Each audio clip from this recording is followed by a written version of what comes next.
Hey, so today we're out in the lovely mountains of Colorado, specifically Mesa Verde National Park. We can actually see some of the mesas just over here as we go out and look over the edge. We're on top of one right now. It's a fantastic view and a fantastic place. So just a quick view around here. You can look out and see some of the overhangs, all of the beautiful things. We've got the leaves starting to change here on the scrub oak, and the first signs of autumn beginning to emerge. It'll be a few days yet ere we actually enter autumn proper, but especially in the higher elevations, this is just the way things get going. Always being one step ahead, trying to ensure that we're prepared for the oncoming challenges of winter. Or just avoiding it entirely, as most of these bushes are going to do. This lovely oaks here. And you can see that they're shifting quickly. So today I've been thinking about, a little bit of the transhuman topics, and one that came to mind was the idea of transhumanism in fantasy. And we talk about it all the time in science fiction. It's, big deal. We've got all of the different ways we can morph someone or put them into a suit, cybernetics. We've got beta connections and upgrades. We think of all of the things we can do to, put them through genetics or whatever that make all of these significant changes to the body to, build this or that enhancement in. And that's kind of been the standard thinking about transhumanism, that in part because that's, when we look at it right now from our current perspective, exactly the sort of thing we're going to get. We use science to enhance the body and the mind, to enable people to live longer, healthier lives, to achieve abilities that might otherwise not be available, to hear things again that they wouldn't have been able to, etc. And so it's all kind of technologically based. So it makes sense that that's where we'd be coming from. It also shows up a lot more definitively in our fiction when we talk about something like RoboCop. We've got that sort of thing with a sci-fi feel. The same would go for the $6 Million Man, same kind of concept. And so we're looking at all of these different cases where science fiction is going to be the direction we'll go with that. However, it is very notable that this stuff occurs all the time in fantasy. Actually, one of the lovely cases that we see here, but is that we have that lack of significant distinction in some ways between science fiction and fantasy, where they often tell the same kind of stories, dealing with amazing powers or capabilities or ideas, approaches to life that involve some kind of element that doesn't actually exist. You're still telling the same human connected stories when they're at their best, but they throw in some rather fantastical approaches, which is part of what keeps them so interesting. But in the case of fantasy, then, we can look at a lot of these things repeating themselves or coming full circle, where we see once again that we have a very strong transhuman element.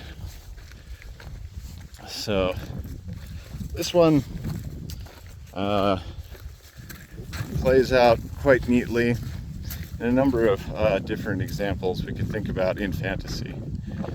So anytime we have a character being transformed, for instance, which of course in fantasy works really well and efficiently, and there are a lot of spells that can do this.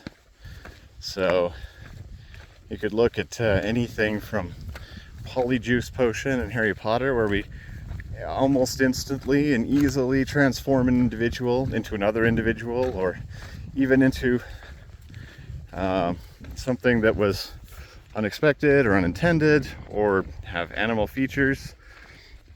And of course, in that same world, we have people who transform themselves completely. It's a bit more rare, but then we could say the same of some forms of transhuman concepts as well, or science fiction. You know, it's expensive or difficult, or it requires specialized genetic backing, whatever it is, in order to allow an individual to achieve this particular significant feat.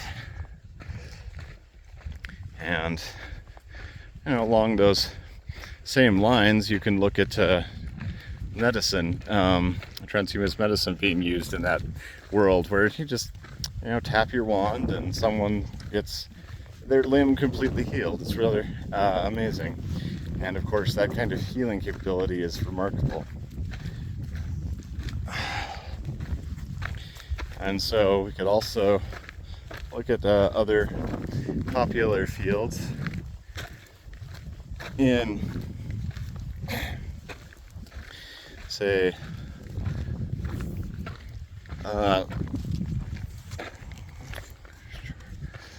Lord of the Rings. We have a case where one could consider that we have an almost inverted sort of transhuman trope going on. You have the strong genetics and background that come from, you know, the people of Numenor, and their significant long life, their capabilities, their much stronger physiques and general stature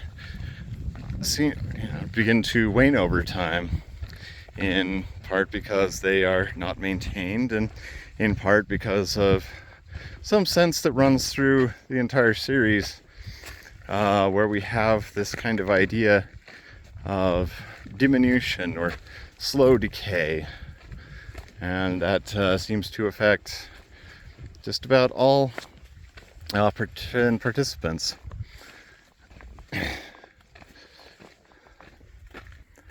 In the Warcraft franchise, which of course involves a number of game elements that are quite popular, we could look at it and see that we find plenty of different sorts of enhancements that one can get.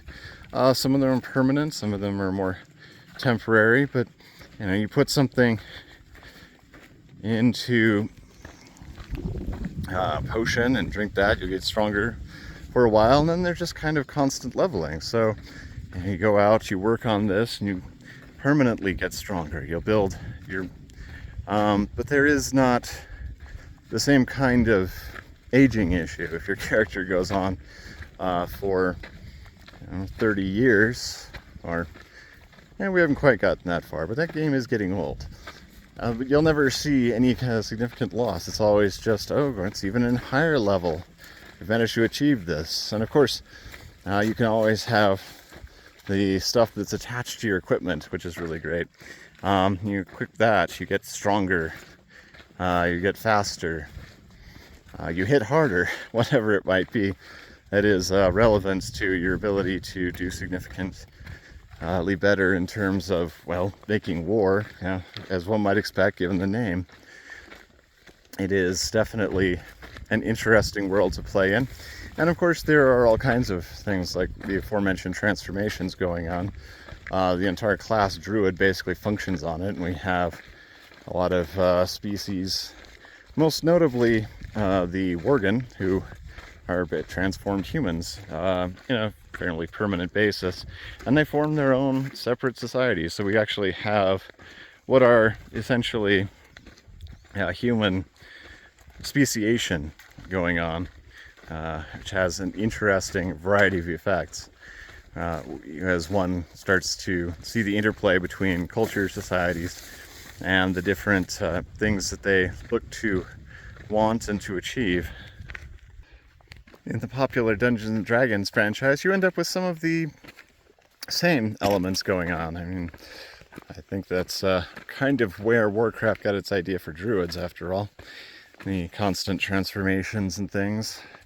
You have all kinds of characters getting, fairly permanent superpowers, actually. They can use magic on a regular basis, And they can not only teach others with it, but they can directly imbue them with the ability to do different things. You can gain these abilities and through a variety of different means. Everything from being blessed by a demon in order to wield such powers, to simply studying really, really hard and learning these things. It's also possible to eventually learn to perform physical capabilities and feats, as they are usually called, that go far beyond what one would expect of the average human. Indeed, the typical adventurer, the person who is playing the game and character, will end up with capacities that far exceed any of the typical villagers that you'd run into throughout the game. So we have an interesting case where the players get significantly more access than would be the average character, or I guess person within that world. It's almost hard to call them characters since, of course, they don't have any players or anything. The NPCs running around having difficult lives that the players can help them with. Or at least hopefully help them with. Doesn't always work out quite, does it? No, sadly, they decide to get a little bit unpleasant. That can be interesting as well. And then we get a good look at some of the darker sides of what people talk about with transhumanism, or even AI these days, where we get all excited about this idea that, you know, there's going to be these great powers that we can't control, and that they will decide to do all kinds of things that we might not have any particular ability to deal with. And leads to some additional interesting discussion about how to mitigate that sort of thing. Probably the best option ultimately being to just make sure that we have better access. The NPCs out there in D&D would probably all be much better off if they could simply level up like adventurers normally do. And then they would not be set upon by the local mean wizard pulling tricks on them. Anyway, this is just kind of a good starting point, I think. It is worth noting that every one of these and a whole mess of other franchises and concepts related to fantasy and its sort of transhuman perspectives are worth noting, and I think delving into much more deeply than just this little superficial look. I might have to come back and do some or even several of them individually at some point, looking at them in more finite detail and thinking about some of the ramifications and opportunities that they present, how they reflect on the real world that we're currently dealing with, and what that can mean, because these are questions we really do need to be grappling with a little more, and our fiction has always been very good for that. Not just the science fiction looking ahead, but the fantasy looking expansively at all the different things that one might do with all kinds of different capabilities. And so I will look into doing a few more with that, and I think it'll be a great time. Until then, we will be saying adieu.